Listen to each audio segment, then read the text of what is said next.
This channel does not promote any violent, harmful, or illegal activities. All content provided by this channel is meant for an educational purpose only. Top quality और consistent performance के लिए सिर्फ silver pumps नाम याद रखना। টিভি9 বাংলা আমরা লাগাতার সেই খবর দেখিয়েছি যার পর ফিরহাদ হাকিমের নির্দেশে কলকাতা পুরসভার জলের ট্যাঙ্ক পৌঁছেছে হাওড়ায়। সেখানকার মানুষজনের জলকষ্ট আমরা দেখিয়েছি। ইতিমধ্যেই সেখানে জলের ট্যাঙ্ক পৌঁছে গিয়েছে। 15টা ট্যাঙ্ক ইতিমধ্যেই জলের গাড়ি, সেই গাড়ি করে জল পৌঁছে গিয়েছে তাদের কাছে যারা দীর্ঘদিন ধরে জলকষ্টে ভুগছিলেন। আমরা লাগাতার তাদের এই সমস্যার কথা তুলে ধরছিলাম আপনাদের সামনে। অবশেষে পুরমন্ত্রীর নির্দেশে, ফিরহাদ হাকিমের নির্দেশে ইতিমধ্যেই 15টা জলের গাড়ি চলে গিয়েছে উত্তর হাওড়া এবং শিবপুরের যেসব এলাকায় জল সরবরাহ ব্যাহত সেই সব জায়গায় কলকাতা পুরসভার জলের গাড়ি পৌঁছে গিয়েছে। আমার সহকর্মী সুব্রত এই মুহূর্তে রয়েছেন আমার সঙ্গে। সুব্রত, জল পৌঁছে যাওয়ার পর কতটা তাদের সমস্যা শুরু হয়েছে একটু ওভারঅল জানতে চাইবো, দেখতে চাইবো। বলে এই দিকে সরে যাবি। দেখো শুভজিৎ, তোমরা প্রথমে আমি বলে রাখবো, আমরাই কিন্তু সকাল থেকে এই খবর তুলে ধরছি যে এলাকার মানুষের জলকষ্ট, এলাকার মহিলারা ছোট ছোট বাচ্চাদের নিয়ে বারংবার কিন্তু তারা বিক্ষোভ দেখিয়েছেন এই জলের জন্য।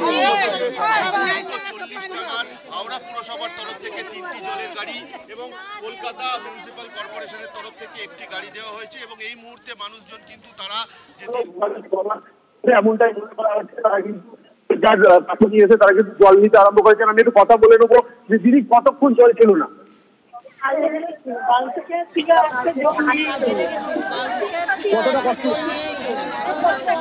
কতটা কষ্ট হচ্ছিল?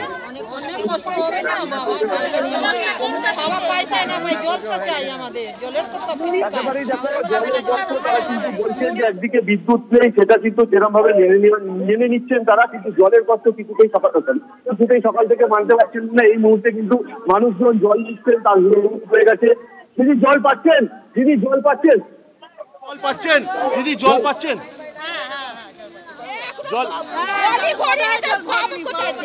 জল এসছে তো অনেকক্ষণ, কতক্ষণ পরে এসছে? একেবারে দেখো, প্রায় গতকাল থেকে পানীয় জলের সমস্যা ছিল, তার সমস্যার সমাধানে হাওড়া পুরসভা এবং কলকাতা মিউনিসিপ্যাল কর্পোরেশনের পক্ষ থেকে জলের গাড়ি পাঠানো হয়েছে। এলাকার মানুষ হলো পানীয় জল পাচ্ছে। বেশ, ধন্যবাদ সুব্রত। রাজসাক্ষী জামাই জেল হাসপাতালে অক্সিজেন সাপোর্টে পার্থ, শারীরিক অবস্থার দোহাই দিয়েও মিলল না জামিন। নিয়োগ দুর্নীতি মামলায় আজও শেষ হল না পার্থ চট্টোপাধ্যায়ের মামলার শুনানি। 27শে মার্চ ফের মামলা শুনবে সিবিআই এর বিশেষ আদালত।